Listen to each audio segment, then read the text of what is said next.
নিব। কে আপনি? আমার দায়িত্ব আপনি নেবেন? কি বলে ভোট দেন, আমরা আপনার জন্য করব। আপনি কি?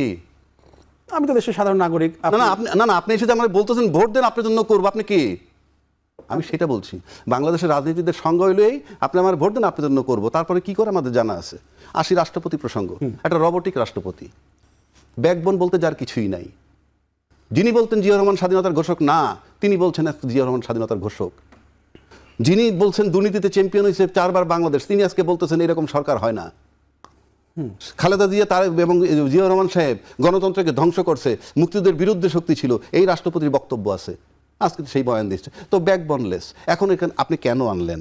এখন কথা হচ্ছে বাংলাদেশের রাজনীতির থিওরি আছে যে পলিটিশিয়ানের যোগ্যতা কি, গুণাগুণ কি, যে face should not be the index of mind. অর্থাৎ আপনি চেহারা দেখে বিচার করতে পারবেন না। আমরা নর্মালি কি বুঝি, face should be the index of mind, কিন্তু এখন হচ্ছে face should not be the index of mind.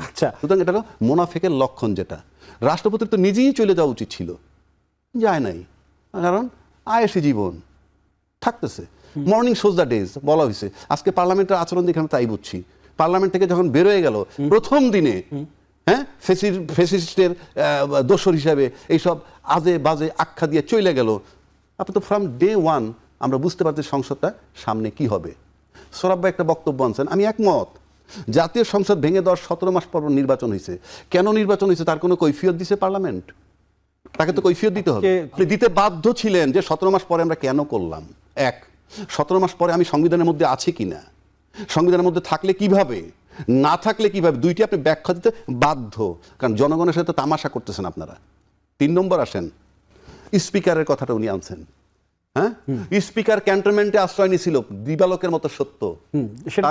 তারপর স্পিকার কোথায়? আপনারা 17 তারিখ ওত নেওয়ার পর থেকে রাষ্ট্রীয় কাঠামোতে রাজকীয়ভাবে ঢুকে গেছেন। সব জায়গায় আপনারা কাজ করেছেন। বাংলাদেশ ব্যাংকের গভর্নর সরাইছেন, চিফ প্রসিকিউটর সরাইছেন, হ্যাঁ, আর অনেক কর্মকাণ্ড আপনারা করছেন। স্পিকারকে কেন খুঁজলেন না, কেন কৈফিয়ত চান নাই? আপনার কোন ক্ষমতা আছে? আপনি কেন জানতে চাইলেন না যে ক্যান্টনমেন্ট থেকে স্পিকার কোথায় গেল? সেই স্পিকারের ব্যাখ্যা দিতে আপনার বাধ্য। কেন বাধ্য? আপনার তো স্পিকারের কাছ থেকে সমস্ত দায়িত্ব বুঝে নেওয়ার কথা সংসদে। আজকে আপনি স্পিকার বিহীন অধিবেশন শুরু করছেন। তার মানে কি? আপনি তো সংসদে, সংবিধানে নাই, সংবিধানের বাইরে গিয়ে তো এই কাজটা করা হলো। হ্যাঁ, ক্যান্টনমেন্টে আশ্রয় নিয়েছিল। আমরা যখন একটা হত্যা মামলার আসামি খুঁজি, তখন লাস্ট খুঁজি, উনি সবশেষে কার সাথে কথা বলেছিলেন, কিংবা সবশেষে কার সাথে রিক্সায় উঠেছিলেন। তাহলে সবশেষ স্পিকার ছিল ক্যান্টনমেন্টে। এরপরে সরকারের নৈতিক দায়িত্ব তার ট্রেস দেওয়া এবং ব্যাখ্যা দেওয়া। আজকে যে সরকার, শেখ হাসিনার সরকারও ছিল। শেখ হাসিনা বাংলাদেশের প্রশাসনের যেভাবে ব্যবহার করতে পারছে, তার 20 ভাগের 1 ভাগও এই বিএনপি ব্যবহার করতে পারবে না। সুতরাং বিএনপি শেখ হাসিনার মতো শক্তিশালী সরকার কখনো হতে পারবে না, 1 নম্বর। 2 নম্বর, যে বিরোধী দলটার কথা বলা হয়েছে আপনার 68 আর 74টা সিট নিয়ে, অন্যান্য যাই হোক বাদই দিলাম, তারা 31% ভোট পাইছে। তামাশা নয়। 31% ভোটের মালিক যারা ভোট দিছে। আর রেজওয়ানা চৌধুরীর বক্তব্যতে মনে হয়েছেই, হ্যাঁ, যে তাদেরকে থামানো হয়েছে ক্ষমতা না আসা থেকে, ক্ষমতায় আসা থেকে তাদেরকে থামানো হয়েছে। তার ইঞ্জিনিয়ার সে বলছে সম্প্রতি, বলছে উগ্রপন্থী, প্রথম বলছে জামাতের কথা, পরে তার মানে বোঝা যায় যে তাদের স্পিড কি। 3 নম্বর হলো, তারা ত্যাগী যে ছেলেপেলেগুলো ওখানে আছে, তাদের যে মোরাল কারেজ, সেই মোরাল কারেজ সরকারের নাই। সব কিছু মিলে যদি আপনি দেখতে যান, এবং পাশাপাশি বিএনপি ও আওয়ামী লীগ দুইটা শক্তিই কিন্তু এনসিপি বিরোধী তথা জামাত বিরোধী, এই মুহূর্তে আমি বলবো অ্যাকশনে বলে। সুতরাং এটা তারা বোঝে, এবং তাদের অস্তিত্বের সংকট, অস্তিত্বের লড়াই, এবং তাদের সাথে আছে দলবিহীন প্রচুর মানুষের সমর্থন, যেটা 31% পাইছে। বিষয়টা খুব সহজ না। আমরা টানা সংলাপ করেছি, কিছুই তো হয় না, কিছুই হয় নাই। এবং আপনার নির্দেশে বা আপনার অনুরোধে মানুষ গণভোটের পক্ষে ভোট দিছে। সেখান থেকে আপনারা এখন পিছপা দিয়ে গেছেন। 2টা ওত নেওয়ার কথা, আপনি একটা ওত নেন নাই। তো আপনি কিসের সংলাপের কথা বলেন? আপনার নাহিদ ইসলাম, আসিফ মাহমুদ, মাহফুজ, তারা কিন্তু শপথ নিয়েছিলেন উপদেষ্টা হিসেবে, এবং প্রধান উপদেষ্টা, অন্যান্য উপদেষ্টারাও শপথ নিয়েছিলেন। আচ্ছা, এই রাষ্ট্রপতির অধীনেই গত 17 মাস ধরে অনেক অধ্যাদেশ কিন্তু জারি হয়েছে, অনেক অধ্যাদেশ তিনি করেছেন। সেই রাষ্ট্রপতি যখন আজকে আবার ভাষণ দিচ্ছেন, তখন তাকে ফ্যাসিস্টের দোসর বা অন্য অনেক আখ্যা দিয়ে বিরোধী দল ওয়াকআউট করলো। তিনি যখন স্পিকার, ডেপুটি স্পিকারকে শপথ পড়ালেন, সব ঠিক আছে। তাহলে এটা দ্বিচারিতা কিনা? আগে তিনি শপথ পড়েছেন ঠিক ছিল, আর এখন তিনি যখন শপথ পড়াচ্ছেন, বক্তব্য দিচ্ছেন, এখন ঠিক নেই কেন? এটাকে বলে কি জানেন, একই অঙ্গে এত রূপ। আপনি যদি ওইভাবে আসেন, আচ্ছা, যখন সরকারটা আসলো 106 ধারা মোতাবেক, এটা তো জানেন, এবং সেখানে বলছে যখন সাংবিধানিক শূন্যতা দেখা দেয় এরকম, তখন এরকম একটা সরকার বসানো যেতে পারে। এবং সেই সরকারটা কি সরকার? প্রধানমন্ত্রী বসছিল কি? অন্তর্বর্তীকালীন সরকার। ওইটা কি সংবিধানে আছে? নাই। নাই। তাহলে সে সাংবিধানিক সরকার না। তাহলে সংবিধান, আচ্ছা হ্যাঁ বলেন। যার কথা সংবিধানের ভিতর থাকবে না সে কি ওই সংবিধানের সরকার? না। আপনার এখানে একটা ম্যানেজমেন্ট আছে, আপনার এমডির নাম যদি আপনার বইয়ের ভিতরে না থাকে, আমার নাম এখানে এমডি হিসেবে নাই, আমি বলতে পারবো আমি এমডি? না। কাজেই উনি সংবিধানে নাই। নাম্বার 1, উনি একটা বিশেষ সরকার যার নাম অন্তর্বর্তীকালীন সরকার। নাম্বার 2, উনি 106 ধারা মোতাবেক বসাইছেন, সাংবিধানিক শূন্যতা দেখা দিছে বইলা সুপ্রিম কোর্টের সুপারিশে। নাম্বার 3, উনি অসাংবিধানিক সরকার, কে? ইউনূস সরকার যার কথা বলছি। আচ্ছা। নাম্বার 4, উনি অনির্বাচিত সরকার বাট জনসমর্থিত, অনির্বাচিত অসাংবিধানিক বাট জনসমর্থিত, দলমত নির্বিশেষে সব কীট পতঙ্গের মতো গিয়ে বঙ্গভবনে বসছে তাকে বসানোর জন্যে। বসাইয়া কারো সিনায় বল ছিল না বলার আপনি 3 মাসের মধ্যে নির্বাচন দিয়ে চলে যান সংবিধান মোতাবেক, কেউ উচ্চারণ করে নাই। তার মানে কি ওই সরকারটা সাংবিধানিক না, ওই সরকারটা নির্বাচিত না, ওই সরকারটা অনির্বাচিত বাট জনসমর্থিত। সুতরাং তার কারো কাছ থেকে ওত নিতে হবে। তাই শাহাবুদ্দিন সাহেব তখন তারা যদি চিফ জাস্টিস যেই ওত দিত সেই ওত নিতেন। কিন্তু আজকে যখন নির্বাচন হয়েছে গণতন্ত্রের নামে, নির্বাচনের পার্লামেন্টে ঢুকছে, তখন ডেফিনেটলি তারা বলবে আমরা ফেসিজমের দোসর, যারা তারাইতে চাইছিল, যাকে তারাইতে পারে নাই বিএনপির কারণে আর সেনাবাহিনীর কারণে, যেটা প্রেসিডেন্ট নিজে বলছে। সুতরাং তার অধীনে তার ভাষণ তারা শুনবে না। রাজাকি ভাই, এই যুক্তিটা কিন্তু তখন তারা দেয় নাই যে এখন আজকে যারা বিরোধিতা করেছে এখন সে কারণে তারা এখন আজকে অতনিতে এসে যখন আজকে যখন পার্লামেন্টে ঢোকার পরে যখন ভাষণ, তার আগেই বলছে আমরা এই ফ্যাসিস্টের দোসর যে তার ভাষণ শোনার জন্য তৈরি নই। এখন বিএনপি যদি তার আইনে থাকে, বিএনপি একটা স্টাবলিশ দল, তাদের রাষ্ট্রপতি বানানোর ক্ষমতা আছে, রাষ্ট্রপতি বানাইলে ওই রাষ্ট্রপতি একই ভাষণ দিত, কারণ যে ভাষণ ইনি দিচ্ছেন। কিন্তু আমার কাছে মনে হয় শাহাবুদ্দিন সাহেবের রাখার মানেটা হচ্ছে এই, নাম্বার 1, আওয়ামী লীগের নিয়ে তারা হয়তো চিন্তিত আছে, নাম্বার 2, দে হ্যাভ শোন এ থাম টু জুলাই চেতনা, মুখে যাই বলুক যে তোমরা যাকে সরাইতে চাইছো তাকেই আমরা রাষ্ট্রপতি হিসেবে রাখি। পরিপ্রেক্ষিতে বিরোধী হইলে লাগে কি, সিঙ্গেল মেজরিটি বলেন আর 2/3 মেজরিটি বলেন, সবই তো সরকারের আছে। সুতরাং যারা পার্লামেন্টে আসবে বিরোধী দল, তারা হয়তো বিভিন্ন গ্রাউন্ডে, আজকে আমি যে কথাগুলো বললাম সেই প্রশ্নগুলো আনা উচিত। এটা তো ওনার ভাষণে আসে নাই, স্পিকার কোথায়, 17 মাস পর নির্বাচন আলোচনা হওয়া উচিত, এগুলো ডেফিনেটলি হওয়া উচিত, এটা কৈফিয়ত দেওয়া উচিত। এখন সেটা নিয়ে তো বিরোধী দল আলোচনা করতে পারে, করতে পারে, করার পর এবং তাকে সমর্থন না করে আবার ওয়াকআউট করতে পারে, কারণ আপনি সমর্থন এটা তো সেকেন্ডারি, আসে যায় না। কিন্তু আমি একটা লক্ষণীয় বিষয় দেখেন, আমি সরকারের কতগুলো বিষয়ের দিকে আমি যদি তাকাই, আজকে পার্লামেন্টারি অ্যাফেয়ার্স বলতে একজন বিচার আছে, মন্ত্রী আছে, ওই আইন বিচার এবং সংসদে। আমরা যে এই সংসদ অধিবেশনটা হইল প্রাথমিক, আমরা কিন্তু আইনমন্ত্রীর কোথাও কোনো চেহারা দেখি নাই, কোনো বক্তব্য পাই নাই। তার রোলটা তাহলে কি? মানে আমি কেন কথাটা বললাম, অধ্যাদেশগুলো তুলেছেন, অধ্যাদেশগুলো উনি তুলেন, 133টা অধ্যাদেশ সেটা তুলেন উনি, সেটা আইনমন্ত্রী হিসেবে করেছেন। কিন্তু এই পার্লামেন্টের অধিবেশনটা বসবে, পার্লামেন্টারি অ্যাফেয়ার্সের মন্ত্রীই তো সে, সেক্ষেত্রে আমি তার তেমন কোনো উদ্যোগ আমি দেখি নাই। মানে এটা আমার কাছে মনে হয় কি যে ভিতরে একটা লড়াই বোধহয় চলতেছে। কেন বলছি, যেমন ধরেন একটা অ্যাটর্নি জেনারেল এখনো নিয়োগ হয় নাই, অ্যাটর্নি জেনারেল কিন্তু এখনো নিয়োগ হয় নাই। বলতে পারেন যে ভারপ্রাপ্ত দিয়ে চলতেছে, তো আপনি যেখানে গভর্নর পাল্টায় ফেলাইলেন, আপনি যেখানে চিফ প্রসিকিউটর পাল্টাইলেন, রাষ্ট্রের প্রধান আইনবিদ কেন দিতে পারলেন না?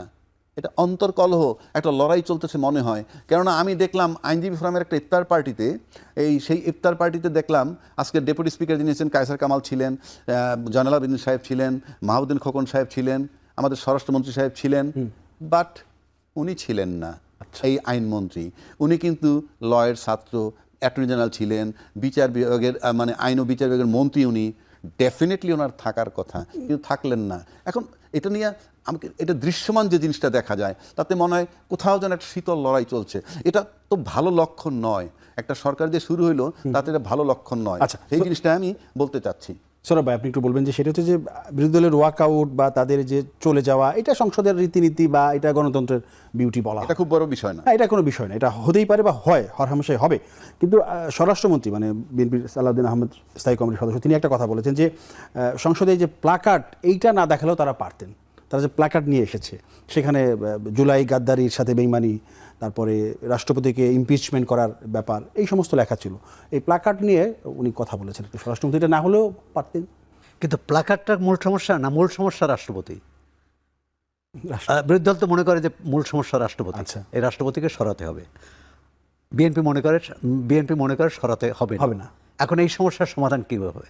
প্লাকার্ড যদি না সরানো হয়, প্লাকার্ড তারা আবার নিয়ে আসবে, আবার তারা ওয়াকআউট করবে। এখন যেটি আমারও মনে হচ্ছে যে রাজ্জাক ভাইয়ের কথার সূত্র ধরে বলছি যে বিরোধী দল আসবে রাষ্ট্রপতির ভাষণের উপর বক্তব্যও রাখবে, কারণ এর মধ্য দিয়ে তারা সরকারের দোষ ত্রুটি ভুল দুর্বলতা এগুলো তুলে ধরতে পারবে এবং তাদের বক্তব্যটা দিতে পারবে। কারণ এখনও কিন্তু অনেকগুলো বিষয় অমীমাংসিত রয়ে গেছে। শুধু যে রাজ্জাক ভাই যেটা বললেন 17 মাস পর কেন নির্বাচন হলো, এটা যেমন এই প্রশ্নের যেমন জবাব প্রয়োজন, স্পিকার কোথায় আছেন সেটার যেমন সাবেক স্পিকার কোথায় আছেন সেটা জবাব প্রয়োজন, তার চেয়েও জবাব প্রয়োজন যে জুলাই সনদের কী হবে, জুলাই সনদ কে কীভাবে দেখছে, সরকারি দল একভাবে দেখছে, একটা মীমাংসায় আসতে হবে, না আসবে না এরকম থাকবে। কারণ বিরোধী দল বিএনপির এখন যে সংখ্যাগরিষ্ঠতা তারা মানে পুরুষকে স্ত্রী এবং স্ত্রীকে পুরুষ করা ছাড়া সব কিছু করতে পারবে। আচ্ছা, এবং তবে একই সঙ্গে তাদেরকে এই সতর্ক বার্তাও দেওয়া প্রয়োজন, বাংলাদেশে এ পর্যন্ত যতগুলো সংসদে ক্ষমতাসীনরা 2/3 আসন পেয়েছে, পরিণতি ভালো হয়নি। 2/3 আসন পেয়েছে ঠিক আছে, কিন্তু ন্যায্যতা যদি পার্লামেন্টে সলভ না করতে পারে তাহলে তারা যদি মাঠে নামে, আমি জানি না মাঠে নামবে কি নামবে না, that is not my subject, মাঠে যদি নামে ব্যাপক শোডাউন হবে, প্রচুর লোক তাদের সাথে থাকবে, কোনো সন্দেহ নাই। কারণ যারা 31% ভোট যারা তাদেরকে দিছে তারা পরিবর্তন চায় এবং সেখান থেকে তারা আদৌ সরে নাই, আমি নিশ্চিত। তোরা ভাই আপনি একটু বলবেন, সেটি হচ্ছে যে বিএনপি 2/3 মানে ভোট পেয়ে মানে সরকার গঠন করেও তারা কি শক্তিশালী সরকার হতে পারবে না? না, শক্তিশালী সরকারের কথা বলেন, রাজ্জাক ভাই যেটা বলছেন বিরোধী দলকে মোকাবেলা করা সংসদে, কারণ তাদের যে প্রতিনিধিত্ব আছে সেই প্রতিনিধিত্বের যে কণ্ঠস্বর সেটা যদি অতীত সরকারের মতো দমন পীড়নের মাধ্যমে মোকাবেলা করতে চায়, সেখানে বলছে যে বিএনপি শেখ হাসিনার সরকারের মতো অতটা শক্তি সঞ্চয় করতে পারবে না, প্রশাসনকে ব্যবহার করতে পারবে না, পুলিশকে ব্যবহার করতে পারবে না, র্যাবকে ব্যবহার করতে পারবে না। কিন্তু যদি ব্যবহার করতে চাওয়াটাই হচ্ছে বিপজ্জনক। আমাদের হচ্ছে গণতন্ত্রে তো শক্তি প্রয়োগের জায়গা নেই, এমনকি সংখ্যাগরিষ্ঠতার জোরে যা কিছু করারও জায়গা নয়। আবার বিরোধী দল যাতে বিরোধিতার জন্য বিরোধিতা না করে, সব ক্ষেত্রেই সরকারকে বেকায়দায় ফেলার চেষ্টা না করে। কারণ বাংলাদেশের এটি মানতে হবে যে সরকার চালানো বা দেশ চালানো, সরকার না, সরকার ভালো চালাতে পারবে, রাষ্ট্র চালানো কিন্তু খুবই কঠিন। আপনি কি এটা নিয়ে একটু বলবেন কিনা? ধরেন যদি জামায়াত ইসলামী ক্ষমতায় আসতো, তাহলে কি আজকে এই রাষ্ট্রপতি সংসদে ভাষণ দিত? এরকম মানে এটা প্রেডিকশন করা যায় কি সিস্টেমে? যদি আসতো বললেন কেন? যদি জনগণ তো চায়নি। প্রথমত এটা হচ্ছে জনগণ যে দলকে রাষ্ট্রপতির আশা ভাষণ দেয়া, তাকে দিয়ে শপথ পড়ানো নিয়ে যে বিতর্ক তৈরি হয়েছে, ধরেন জামায়াত ইসলাম যদি ক্ষমতায় আসতো তখন কি আজকে এই রীতি কি মেনে চলা হতো কি হতো? দেশে যে এত সমস্যা আচ্ছা মানুষের এই মুহূর্তে, এসব নিয়ে আলোচনা না করে রাষ্ট্রপতির ভাষণ এবং ভাষণ দেবে কি দেবে না এটা নিয়ে কেন সরকারি দল ও বিরোধী দল অধিবেশনের আগে আলোচনা করলো না? প্রধানমন্ত্রী তো বলেছেন যে আমরা সব কিছু সংলাপ এবং আলোচনার মাধ্যমে নিষ্পত্তি করতে চাই। এটা তো অহেতুক। রাষ্ট্রপতি ভাষণ না দিলে মহাভারত অশুদ্ধ হতো না, তিনি দিয়েছেন তাতেও মহাভারত অশুদ্ধ হয়েছে বলে মনে করি না। কারণ বরং বিএনপি, আমি রাজনৈতিকভাবে যেটা বললাম যে তারা ওইটাই দেখিয়েছে, আওয়ামী লীগের রাষ্ট্রপতিকে দিয়ে তারা আওয়ামী লীগের নিন্দা করিয়েছে, যেটি 2009-এ কিন্তু আওয়ামী লীগ বিএনপির রাষ্ট্রপতিকে দিয়ে একই কাজ করেছিল। এটা ভাইস ভার্সা, মানে তারা যে জবাব দিয়েছে তার উত্তর দেওয়া হলো। এখন কিন্তু কথা হচ্ছে গণতন্ত্র হচ্ছে যে কিভাবে চলবে একসঙ্গে, তারা সমঝোতা চায় কিনা। এটা না যে রাষ্ট্রপতি সরালে কি আরেকজন রাষ্ট্রপতি আসতো, তাই তো? এখন বিএনপি কী চায় আমরা জানি না। বিএনপি কি চায় যে এই শপথ নেওয়ার পর জাতীয় সংসদে অধিবেশন করার পর তারা রাষ্ট্রপতি নির্বাচন দিবে? কারণ এই রাষ্ট্রপতি কিন্তু বলেছেন, দোসর রাষ্ট্রপতি কিন্তু বলেছেন যদি নির্বাচনের পর তিনি আর থাকতে চান না, নির্বাচিত প্রতিনিধিরা যদি তাকে না চান, তো এটা বিএনপির স্পষ্ট করা উচিত। যদি প্রতিনিধিরা চান তাহলে তিনি থাকবেন না, তিনি যেটা বলছেন বিএনপি যদি চায় আমি থাকবো। বিএনপি চাইলে এখন বিএনপির উপরে নির্ভর করবে। এখন বিএনপি এই রাষ্ট্রপতিকে দিয়ে আগামী 2028 পর্যন্ত চলতে চায়। আমার মনে হচ্ছে সেটা বিএনপির জন্য ঠিক হবে কিনা, কারণ ঠিক হবে না। কারণ যে চেতনা, যে অভ্যুত্থান হলো, যে পরবর্তীতে সরকার আসলো, নির্বাচন হলো, সেই স্পিডটা কি হলো? তাহলে আজকে যদি রাষ্ট্র করা হয়েছিল যে এই রাষ্ট্রপতির ভাষণ বিরোধী দল বর্জন করবে, এটা মোটামুটি আমরা জেনেছিলাম, এটা জানা ছিল। নতুন স্পিকার, ডেপুটি স্পিকার হবেন, সাবেক স্পিকার কোথায় আছেন আমরা জানি না। এটাই কিন্তু প্রশ্ন, সাবেক স্পিকার কোথায় আছেন? তিনি বলছেন পদত্যাগ করছেন। জানি না রাজাক ভাই সংশোধন করে দিবেন। স্পিকার পদত্যাগ করলে কি তিনি পরবর্তী সংসদের অধিবেশনে সভাপতিত্ব করতে পারেন না? আচ্ছা, ডেপুটি স্পিকার যে জেলে আছেন, সাবেক ডেপুটি স্পিকার। বিষয় হচ্ছে যে সংসদের যে কার্যক্রম, আনুষ্ঠানিকতা ছাড়া এখানে কিন্তু ওইভাবে কোনো কার্যক্রম শুরু হয়নি। মানে সংসদে যেটা বিরোধী দলের প্রশ্ন, সরকারি দলের উত্তর বা কোনো দৃষ্টি আকর্ষণীয় বিষয়, এই মুহূর্তে জনগুরুত্বপূর্ণ বিষয় নিয়েই কিন্তু সংসদে আলোচনা হওয়ার কথা, যেটি এখানে হয়নি। রাষ্ট্রপতির ভাষণের কথা বললাম, অন্য যেগুলো একেবারেই আনুষ্ঠানিকতা। এর মধ্যে যে উত্তপ কিছুটা ছড়ানো, রাষ্ট্রপতি যখন ভাষণ দিলেন, এখন বিএনপির এখানে বিএনপিকে ধন্যবাদ দিতে হয়। বিএনপি আওয়ামী লীগের রাষ্ট্রপতিকে দিয়ে তাদের পক্ষে ভূয়সী প্রশংসা আদায় করে নিয়েছেন এবং আওয়ামী লীগের মানে ব্যাপক সমালোচনাও তিনি তার বক্তব্যে এসেছে। ওই তো জি, বিএনপির সমালোচনা মানেই আওয়ামী লীগের। এর সাথে যদি আপনি মিলিয়ে নেন 2014 সালের প্রথম অধিবেশনে বক্তব্যটা কেমন ছিল, এই রাষ্ট্রপতির বক্তব্যটা কেমন ছিল, তখন কিন্তু আজকে যা যা বলেছেন তার বিপরীত কথা বলেছেন। উল্টো তখন বলেছেন যে দ্বাদশ জাতীয় সংসদ অবাধ, সুষ্ঠু, নিরপেক্ষ হয়েছে।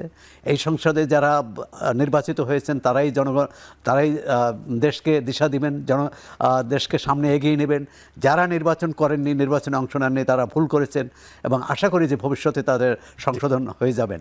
এই যে এক ধরনের কি বলে রেটরিক, মানে দেখুন একই ব্যক্তি, আমি মনে করি যে এটি যুক্তি দিবেন এবং বিএনপিও যুক্তি দিচ্ছে, যেটা যেহেতু বিএনপির লিখিত ভাষণ রাষ্ট্রপতির ভাষণের সময় বিরোধী দল উপস্থিত থাকলো না কেন?